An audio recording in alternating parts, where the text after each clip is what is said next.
Vitamins, minerals, nutrients, fibre, ಹೃದಯ ರೋಗಕ್ಕೂ ಸಹ ತುಂಬ ಒಳ್ಳೆಯದು ಅಂತ.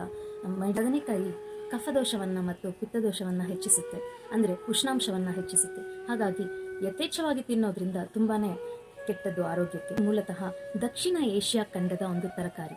ಸುಮಾರು ಸಾವಿರಾರು ವರ್ಷಗಳ ಹಿಂದಿನಿಂದಲೂ ಸಹ ಭಾರತದಲ್ಲಿ ಯಥೇಚ್ಛವಾಗಿ ಬೆಳೆಯುತ್ತಿರುವಂತಹ ಒಂದು ತರಕಾರಿ. ಇದನ್ನು ತರಕಾರಿಗಳ ರಾಜ ಅಂತಾನೆ ಕರೀತಾರೆ. ಕ್ಷೇಮಕ್ ಶರ್ಮಾ ಅವರು ಬದನೆಕಾಯಿಯ ಒಂದು ಅದ್ಭುತವಾದ ಪದ್ಯವನ್ನು ಬರೆದಿದ್ದಾರೆ. ಬದನೆಕಾಯಿ ಇಲ್ಲದ ಊಟ ಊಟವಲ್ಲವಂತೆ, ತೊಟ್ಟಿರದ ಬದನೆಕಾಯಿ ಬದನೆಕಾಯಿ ಅನ್ನಿಸಿಕೊಳ್ಳುವುದಲ್ಲವಂತೆ, ತೊಟ್ಟಿದ್ದರೂ ಸಹ ಎಣ್ಣೆಯಲ್ಲಿ ಬೇಯಿಸದ ಬದನೆಕಾಯಿ ಬದನೆಕಾಯಿ ಅಲ್ಲವಂತೆ, ಎಣ್ಣೆಯಲ್ಲಿ ಬೇಯಿಸಿದರೂ ಸಹ ಹಿಂಗನ್ನು ಸೇರಿಸದೇ ಇರುವ ಆ ಖಾದ್ಯವೇ ಅಲ್ಲವಂತೆ. ಸುಟ್ಟಿರುವ ಬದನೆಕಾಯಿ ತುಂಬ ಈಸಿಯಾಗಿರುತ್ತೆ ಡೈಜೆಷನ್ಗೆ. ಎಣ್ಣೆಯಲ್ಲಿ ಅಥವಾ ತುಪ್ಪದಲ್ಲಿ ಬೇಯಿಸಿರುವಂಥ ಬದನೆಕಾಯಿ ಉಪ್ಪನ್ನು ಸೇರಿಸಿದಾಗ ಅದು ಅತಿ ಕಷ್ಟವಾಗುತ್ತೆ ಡೈಜೆಷನ್ಗೆ. ಅಂದರೆ ಡೈಜೆಷನ್